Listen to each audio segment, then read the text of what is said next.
জুলাই। ঠিক 1 বছর আগে এই দিনে দেশের ইতিহাসে নতুন এক অধ্যায় রচিত হয়েছিল।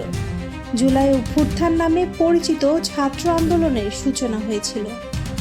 চাকরিতে কোটা সংস্কারের দাবিতে শুরু হওয়া শান্তিপূর্ণ ছাত্র বিক্ষোভ পরিণত হয়েছিল এক রক্তাক্ত গণজাগরণে, যার রেশ এখনো স্পষ্ট দেশের শিক্ষাঙ্গন ও রাজনীতিতে।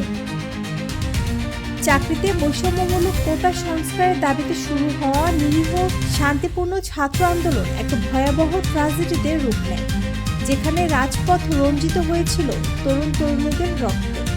সেই দিন রাষ্ট্র তাদের সন্তানদের চোখে চোখ রাখতে পারেনি। যারা কাঁধে বই রাখার কথা, তাদের কাঁধে চেপেছিল লাঠি, গুলি আর কাঁদানো গ্যাসের নির্মমতা। কিন্তু এই প্রতিরোধের পথ ছিল রক্তাক্ত। মাঠে নামা অনেক তরুণ আর ঘরে ফিরতে পারেনি। মুগ্ধ, আবু সাইদ আরও অনেকেই আজ নেই। এরা হারিয়ে গেছে ইতিহাসের পাতায়, কিন্তু থেকে গেছে মোমবাতির শিখায়, কবিতার কণ্ঠে, প্রতিবাদের পোস্টার।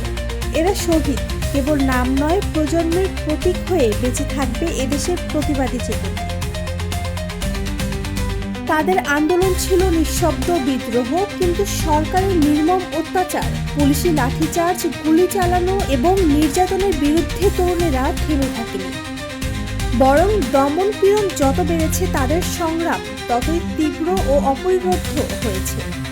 তাদের রক্তের বিনিময়ে লেখা হলো দেশের ইতিহাসে এক নতুন পাতা, যেখানে মিছিল আর প্রতিবাদের পেছনে লুকিয়ে ছিল আশা, হতাশা, গর্জন আর অনাস্থার এক অপরাজয়ের মিশ্রণ। 2024 সালের 1 জুলাই রাজধানী ঢাকা থেকে শুরু করে চট্টগ্রাম, রাজশাহী, খুলনা, রংপুর, সিলেট সহ সারা দেশের বিশ্ববিদ্যালয়ে একযোগে শিক্ষার্থীরা কোটা সংস্কারের দাবিতে আন্দোলনে অংশ নেয়। তাদের আন্দোলন ছিল শান্তিপূর্ণ, সংগঠিত ও অরাজনৈতিক, কিন্তু সময়ের সাথে সাথে তা সরকারের দমন পীড়নের মুখে আরও বেগবান হয়ে ওঠে। আজ ঢাকা সহ দেশের বিভিন্ন জায়গায় জুলাই শহীদ দিবস পালন করছে শিক্ষার্থী ও নাগরিক সমাজ। রাজু ভাস্কর্য প্রাঙ্গণ, জাহাঙ্গীরনগরের সাংস্কৃতিক মোড়, চট্টগ্রাম বিশ্ববিদ্যালয়ের মেইন গেট প্রভৃতি স্থানে শিক্ষার্থীরা মোমবাতি প্রজ্বলন, কবিতা পাঠ ও আলোচনা সভার আয়োজন করেছে।